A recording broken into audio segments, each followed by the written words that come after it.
Welcome back, everyone. Well, over the last few videos, we have explored the foliage tools quite significantly. All the things that we can do to hand paint foliage all across our open world landscape. And these are some really cool tools. But as you have seen, even as efficient as they are, it would still take a while to populate our entire open world landscape here with foliage, painting it by hand by using these tools. Is there another way? Well, in fact, there is another way.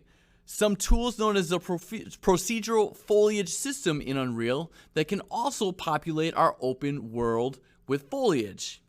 So what is this procedural foliage in Unreal 4? So again, this is another way of adding foliage to your levels in a less labor-intensive way.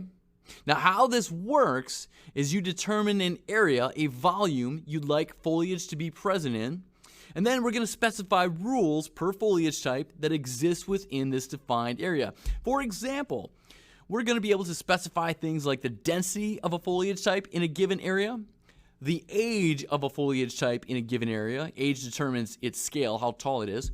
What layers a foliage type can grow upon, say grass but not rock, for example. And you can even specify if a certain foliage type can grow in shade or not.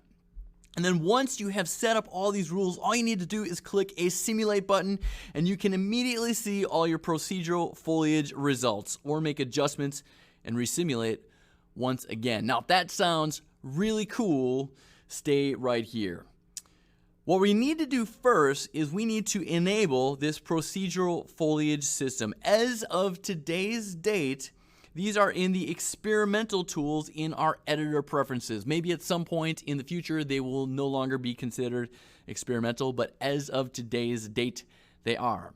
So let's enable this very cool system.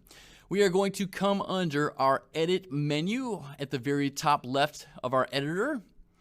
Come under editor preferences, and in our editor preferences, let's just type in procedural, and you can see as I'm starting to type it in, it whittles it down. Procedural foliage allows usage of the procedural foliage system. We want to just check this on and say yes, yes we do.